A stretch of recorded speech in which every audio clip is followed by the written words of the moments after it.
بسم اللہ الرحمن الرحیم، السلام علیکم ورحمۃ اللہ وبرکاتہ۔ تو سب سے پہلے جی آج میں تمام بہن بھائیوں کو رمضان مبارک۔ اور دیکھیں جی کل سے ہمارا رمضان شروع ہو رہا ہے، اور آج ہماری پہلی تراویح ہوگی۔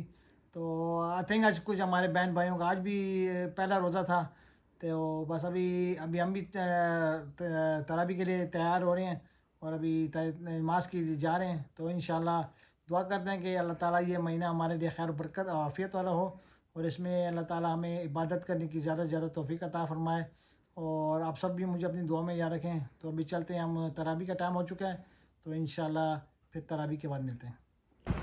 تو ابھی ہم جا رہے ہیں جی مسجد، یہ ہماری مسجد ہے، اور دیکھیں جی ماشاءاللہ مسجد میں کتنی رونق ہے۔ باہر دیکھیں لوگ جا رہے ہیں تراویح کے لیے، اور ابھی ہم بھی تراویح کے لیے جا رہے ہیں، اور انشاءاللہ آپ سب کو بھی دعا میں یاد رکھیں۔ ہیں اور دوسروں کو سکھاتے ہیں، اللہ اور اس کے رسول کی نظر میں وہ سب سے اچھے لوگ ہیں، وہ بہترین لوگ ہیں۔ من یرد اللہ بہ خیر یفقہہ فی الدین، اللہ جس کے ساتھ بھلائی کا ارادہ کرے اسے دین کی سمجھ عطا فرماتا ہے۔ جو لوگ مسجد میں یہاں بیٹھے ہیں، جنہوں نے نمازیں پڑھی ہیں، یقین کریں آپ خود نہیں آئے، اللہ آپ کو لے کے آیا ہے۔ یہ مسجد کی محبت، یہ تراویح کی محبت، یہ تراویح کے بعد 1.5 گھنٹہ کھڑے ہونے کے بعد بھی مسجد میں بیٹھنا، یہ آپ کا عمل نہیں ہے، یہ من جانب اللہ ہے۔ اللہ نے آپ کو یہ توفیق دی، اللہ نے آپ کو بٹھائے رکھا ہے۔ اللہ ہمیں اس پر استقامت عطا فرمائے۔ جو نماز پڑھنے کے بعد بھی مسجد میں بیٹھا رہے، اس کے لیے فرشتے بھی دعا کرتے ہیں۔ ایسے لوگوں کو جن کا دل مسجد میں لگا رہتا ہے، مسجد میں بیٹھے رہتے ہیں عبادت کی نیت سے، عبادت کے انتظار میں، ان کے لیے اللہ کریم نے عرش کا سایہ رکھا ہے۔ عرش کا سایہ محشر کے دن سخت گرمی میں ان لوگوں کو اللہ نے اپنے عرش کے سائے کے نیچے رکھا ہے۔ تو یہ اللہ کی طرف سے بہت بڑی نعمت ہے۔ اللہ تعالیٰ ہمیں اس پر استقامت عطا فرمائے۔ قرآن مجید پڑھتے ہیں تو اعتبار نزول سے دیکھا جائے تو سورہ علق ہے، توقیفی اعتبار سے دیکھا جائے، مصحف میں دیکھا جائے تو جب پہلا صفحہ ہم پلٹتے ہیں تو کون سی سورت نظر آتی ہے؟ سورۃ الفاتحہ۔ سورۃ الفاتحہ کی عظمت کا اندازہ اسی بات سے لگا ہے کہ یہ 2 دفعہ نازل ہوئی ہے، مکہ شریف میں بھی نازل ہوئی ہے اور آفٹر مائگریشن بھی نازل ہوئی ہے۔ اسے اس سورت کا پڑھنا نماز کے اندر واجب ہے۔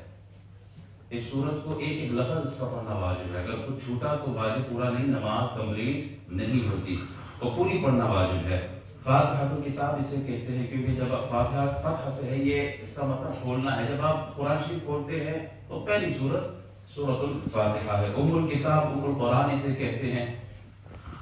ام کا اصل مطلب یہ کہ خلاصہ، نچوڑ، سمری، اصل، مغز، یہ ام، اور ام مقدم ہے، یعنی ام کے ایک معنی مقدم کے طور پہ آتے ہیں، اسی لیے ام سے امام۔ امام کہاں کھڑا ہوتا ہے؟ سب سے آگے، باقی سب پیچھے، کیونکہ وہ امام ہے۔ اسی لیے سورۃ الفاتحہ کو ام القرآن کہتے ہیں کہ وہ قرآن میں سب سے پہلے آئی ہے۔ اور پھر کہتا ہے یا رسول اللہ، آپ کو 2 ایسے نوروں کی بشارت ہے جو آپ سے پہلے کسی نبی کو عطا نہیں ہوئی۔ کون سی 2 نور ہیں؟ فرمایا ایک سورۃ الفاتحہ اور دوسری سورہ بقرہ کی آخری 2 آیتیں۔ یہ ایسا نور ہے جو آپ سے پہلے کسی کو عطا نہیں ہوا۔ اسی طرح دور نصول میں امام جلال الدین سیوطی فرماتے ہیں شیطان 4 بار رویا ہے۔ پہلی بار جب وہ ملعون ہوا، دوسری بار جب زمین پہ اتارا گیا، تیسری بار میلاد مصطفیٰ پہ، اور چوتھی بار جب سورۃ الفاتحہ نازل ہوئی ہے۔ اسی طرح رسول اللہ صلی اللہ علیہ وسلم ارشاد فرماتے ہیں 4 چیزیں عرش کے نیچے والے خزانے سے مجھے عطا کی گئی ہے۔ ایک آیت الکرسی، دوسری سورہ بقرہ کی آخری 2 آیتیں، تیسری سورہ کوثر، اور چوتھی سورۃ الفاتحہ۔ الحمدللہ رب العالمین، تمام خوبیاں اللہ کی ذات کے لیے ہے جو رب العالمین ہے، جو تمام مخلوقات کو پالنے والا ہے۔ ویسے ڈیٹیل جو تفسیر ہم نے شروع کی ہے وہ منڈے آج بھی تھی، تفسیر قرآن، درس قرآن۔ ہم آج پورا درس صرف ایک ورڈ رب پر تھا۔ رب کا مطلب کیا ہے؟ غالباً آدھے گھنٹے سے زیادہ کا یہ درس رہا ہے، ایک ورڈ کو ایکسپلین کیا۔ پچھلا پورا درس آدھے گھنٹے سے زیادہ صرف الحمدللہ کو ایکسپلین کیا کہ اس کا مطلب کیا، اس کے معنی کیا ہے۔ روز جزا کا وہ مالک ہے، وہ حساب و کتاب لینے والا ہے۔ دنیا میں تو جج بھی خرید سکتے ہو، گواہ بھی خرید سکتے ہو، دنیا میں اچھا وکیل کر کے کسی سے زمین ہتھیا سکتے ہو، لیکن یاد رکھنا ایک ایسا دن آئے گا کہ جہاں نہ رشوت چلے گی، نہ زور چلے گا، نہ زر چلے گا، نہ تعلقات چلیں گے، نہ کہیں سے کوئی سورس اور رشوت چلے گی. مالک یوم الدین میں سب کو جھنجھوڑا جا رہا ہے. ہر عمل کو اس طرح کرنا کہ اس کا حساب تم نے روز محشر دینا ہے. اللہ پوچھنے والا ہے. کسی کے ساتھ زیادتی نہ کرنا. ایاک نعبد و ایاک نستعین. مسلمان فقط عبادت کس کی کرتا ہے؟ ایک اللہ کی کرتا ہے. کسی کو سجدہ روا نہیں، کسی نبی کو، ولی کو، صوفی کو، بزرگ کو، پتھر کو، مزار کو، کسی جگہ کسی کو سجدہ روا نہیں ہے. سجدہ فقط کس کو ہے؟ اللہ کی ذات کو ہے. ایاک نعبد و ایاک نستعین. اور حقیقی مددگار اللہ ہی ہے. مزار پر اللہ، اگر کسی ولی کے مزار پر جاتے ہیں تو وہ اللہ کے پیارے ہیں. اللہ ان بندوں کو محبوب رکھتا ہے، قرب میں رکھا ہے. ان اللہ والوں کی صحبت جو ان کے پاس آتے ہیں، اللہ ان پر بھی مہربان ہوتا ہے. کوئی ڈاکٹر کے پاس اگر جائے نا، مریض آدمی ہو، تو کیا اس کو خدا سمجھ کر وہ جاتا ہے کہ یہ میرا الہ ہے، معبود ہے، تو مجھے یہ شفا دے؟ کبھی کسی مسلمان کا یہ عقیدہ رہا ہے؟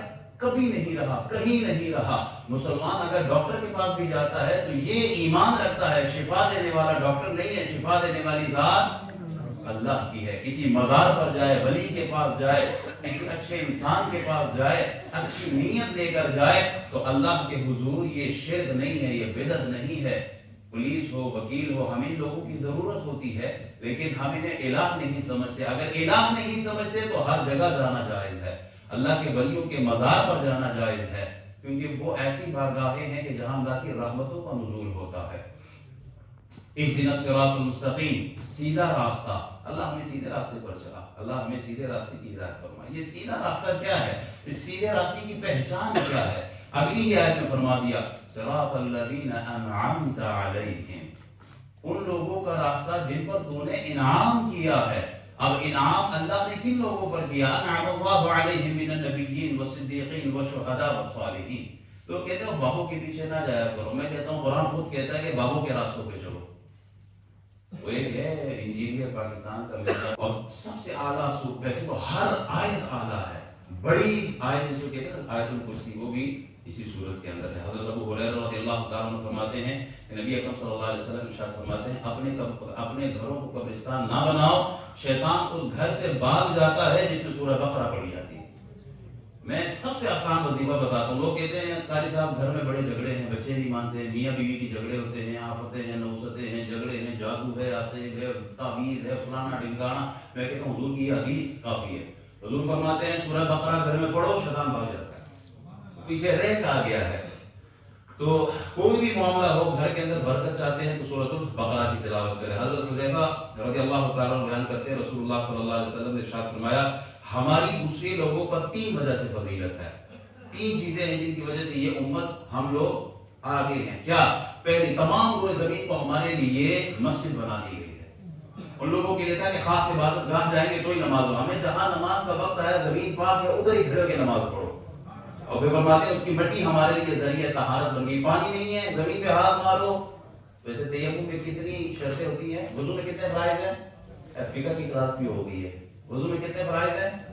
4. اور تیمم میں نعرہ تکبیر، اللہ اکبر، ماشاءاللہ. تو تیمم میں جو ہے وہ 3 ہے. 3 کیا فرض ہے؟ ایک تو نیت شرط ہے.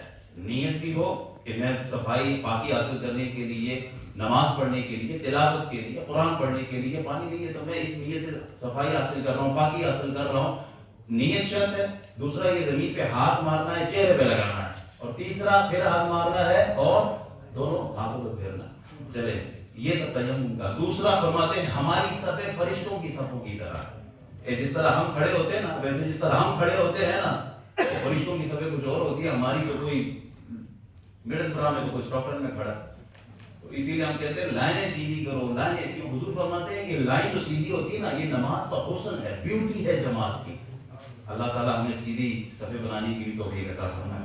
تیسرا علیہ السلام فرماتے ہیں اور ہم کو یہ آیات، یعنی سورہ بقرہ کی جو آخری 2 آیتیں ہیں نا، یہ آیات عرش کے نیچے سے عطا ہوئی ہے، اور جو مجھ سے پہلے کسی کو دی گئی اور نہ ہی میرے بعد کسی کو دی جائے گی. الف لام میم ذالک الکتاب لا ریب فیہ.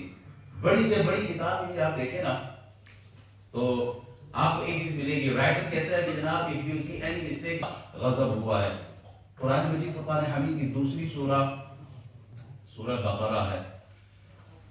ویسے میں نے تو 15 منٹ کا کہا تھا کہ 15 منٹ کا درس رہے گا، اور تیاری جو ہے وہ میں پورے سوارے کی کر کے آیا ہوں. ابھی تو سورہ بقرہ شروع ہوئی ہے، اور تساں دسو جناب کتنا ٹائم لاوا، جو آپ بتاؤ گے میں اس میں چھوڑوں گا. تو ابھی ماشاءاللہ تراویح پڑھ کے آ چکے ہیں، اور ماشاءاللہ تراویح کے بعد امام صاحب نے بہت اچھا بیان بھی کیا ہے، تو وہ بھی میں نے اس ولاگ میں ڈالا ہے. تو اگر آپ لوگوں کو یہ ویڈیو اگر اچھی لگے تو لائک اور شیئر ضرور کریں، اور اگر آپ نے میرے چینل کو سبسکرائب نہیں کیا ہے تو وہ بھی ضرور کریں. تو ملتے ہیں ایک اچھی ویڈیو کے ساتھ، تب تک کے لیے اللہ حافظ.